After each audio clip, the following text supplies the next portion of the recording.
Assalamualaikum warahmatullahi wabarakatuh. Saya Esa Salimudianti dari program studi Tadris Ilmu Pengetahuan Sosial Uin Said Ali Rahmatullah Tunawakun. Video ini dibuat untuk memenuhi tugas mata kuliah pembelajaran IPS terpadu.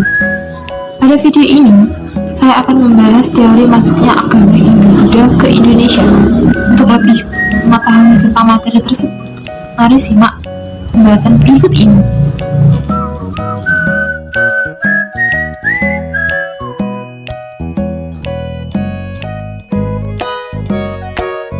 Kalian semua pasti tahu kalau bangsa Eropa telah menduduki Indonesia sejak berabad-abad lalu. Namun, kalian tahu nggak sih, jauh sebelum bangsa kolonial datang ke Nusantara, telah ada orang-orang yang lebih dulu menginjakkan kaki di Nusantara. Orang-orang itu yaitu pedagang dari Tiongkok dan India. Lalu melalui perdagangan itulah agama Hindu-Buddha menyebar ke Nusantara. Menurut para sejarawan, cara masuk dan proses penyebaran agama Hindu-Buddha di Indonesia terbagi menjadi dua, yaitu yang pertama, masyarakat Nusantara berperan pasif. Pasif di sini diartikan bahwa masyarakat luar, yaitu Tiongkok atau India, datang ke Indonesia untuk menyebarkan agama Hindu-Buddha. Yang kedua, masyarakat Nusantara berperan aktif. Aktif di sini berarti masyarakat Nusantara pergi ke India atau Tiongkok untuk mempelajari agama Hindu-Buddha, lalu kembali ke Indonesia untuk menyebarkannya. Dalam konsep masyarakat Nusantara berperan pasif, ada 4 teori. Yang pertama, teori Waisya, teori Ksatria, teori Brahmana, dan teori Sudra. Mari kita bahas satu-satu. Pada teori Waisya, agama Hindu-Buddha di Nusantara disebarkan melalui jalur perdagangan oleh kaum Waisya atau kaum pedagang India. Teori ini dikemukakan oleh N.C. Krom.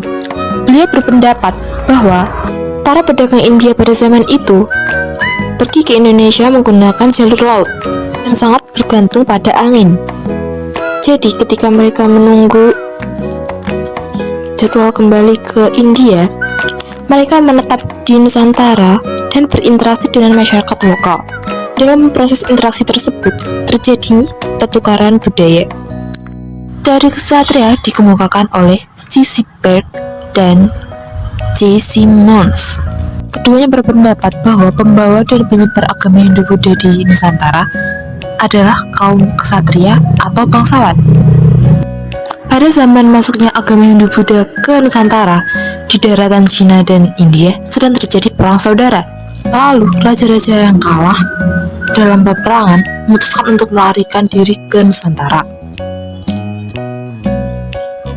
Mereka kemudian membangun kerajaan-kerajaan yang bercorak agama Hindu-Buddha yang telah mereka anut sebelumnya. Selanjutnya ada teori Brahmana. Teori Brahmana dikemukakan oleh Van Leer.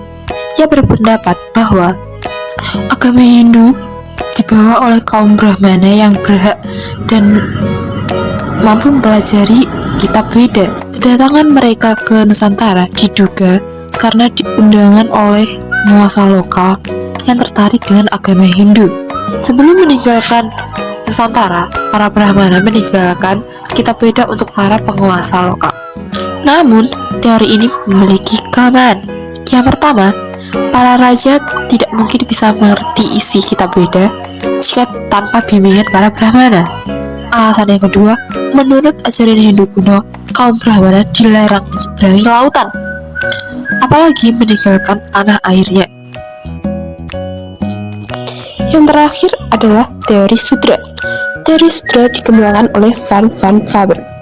Teori ini beranggapan bahwa agama Hindu-Buddha di Indonesia dibawa oleh kaum Sudra.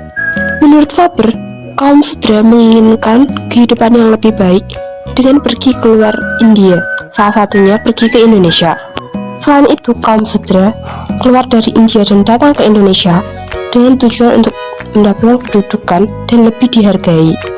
Namun, teori ini memiliki kontroversi. Kaum Sudra dianggap terlalu rendah dan tidak layak untuk menyebarkan agama Hindu.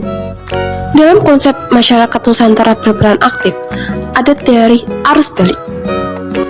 Teori ini dikemukakan oleh F.D.K. Bush untuk melawan teori ksatria dan teori Vaishya.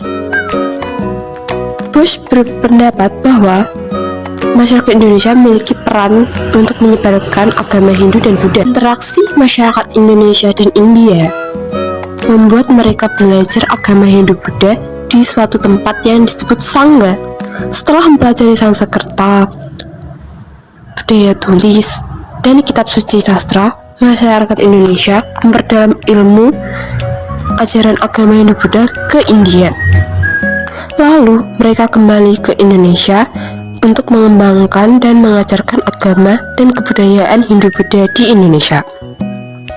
Teori ini didukung oleh prasasti Nalanda yang menyebutkan bahwa Raja Bala Putra Dewa dari Sriwijaya meminta pada raja di India untuk membangun wihara di Nalanda sebagai tempat belajar bagi para tokoh di Sriwijaya. Masuknya agama Hindu Buddha ke Nusantara menjadi awal munculnya kerajaan-kerajaan bercorak Hindu Buddha di Nusantara. Kerajaan bercorak Hindu antara lain ada Kerajaan Kutai, Kerajaan Tarumanagara, Kerajaan Kediri, Kerajaan Singosari, dan Kerajaan Majapahit. Sedangkan kerajaan bercorak Buddha ada Kerajaan Sriwijaya dan Kerajaan Kalingga. Nah, itu dia materi tentang teori masuknya agama Hindu Buddha ke Indonesia. Semoga materi tersebut bermanfaat, dan apabila ada salah kata dan pengucapan mohon dimaklumi. Wassalamualaikum warahmatullahi wabarakatuh.